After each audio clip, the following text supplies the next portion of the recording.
8 வருட காதல் திருமண வாழ்க்கையை ஒரே செகண்டில் கருவறுத்த கணவன்.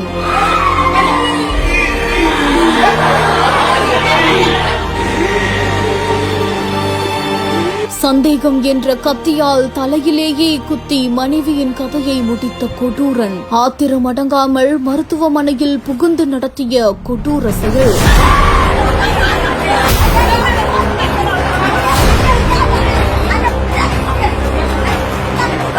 வேலூரையே புரட்டி போட்ட கொடூர சம்பவத்தின் பின்னணி என்ன?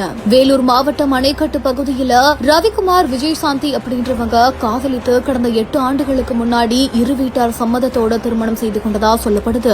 8 வருடங்கள் அழகா போயிட்டு இருந்த இவங்களோட வாழ்க்கையில சில நாட்களாகவே கணவன் மனைவி இருவருக்கும் இடையில அடிக்கடி தகராறு ஏற்பட்டு வந்ததா சொல்லப்படுது. அதாவது விஜயசாந்தி மேல கணவரான ரவிக்குமார் சந்தேகம் அடைந்து அடிக்கடி இவங்களுக்குள்ள வாக்குவாதமும் தகராறும் ஏற்பட்டு வந்ததாகவும், நேற்று இரவு கணவன் மனைவியான ரவிக்குமாருக்கும் விஜயசாந்திக்கும் ஏற்பட்ட குடும்ப தகராறு காரணமா ரவிக்குமார் இவங்களை தாக்கி அடிச்சிருக்காங்க. விஜயசாந்தியோட தலையில கத்திய வச்சு ரவிக்குமார் சரமாரியா தாக்கியதுல மயங்கி விழுந்த மனைவி விஜயசாந்திய அருகில் இருக்கக்கூடிய உறவினர்கள் ஆரம்ப சுகாதார நிலையத்துக்கு தூக்கிட்டு வந்திருக்காங்க.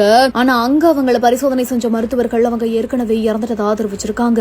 இருந்தாலுமே ஆத்திரம் அடங்காத கணவன் என்ன பண்ணிருக்காருன்னா, மருத்துவமனை வளாகத்துல இருந்து கத்திரிக்கோளை எடுத்துட்டு வந்து மறுபடியும் இறந்து போன மனைவியோட உடம்பிலேயே குத்தி எடுத்திருக்கிறதா சொல்லப்படுது. இதை சற்றும் எதிர்பாராத மருத்துவர்கள் அங்கிருந்து பதறி அடித்து ஓடி இருக்காங்க. இது குறித்த தகவல் அளிக்கப்பட்டதன் பேரில் சப் இன்ஸ்பெக்டர்கள் மருத்துவமனைக்கு வந்து ரவிக்குமாரை கைது செய்து அழைத்துட்டு போயிருக்காங்க. மகளை இழந்த வழி தாங்க முடியாம அவங்களோட உறவினர்கள் மருத்துவமனை வாசல்லையே கத்தி கதறி அழக்கூடிய இந்த ஒரு காட்சிகள் பாக்குற அனைவரையுமே நொறுங்க வச்சிருக்குது.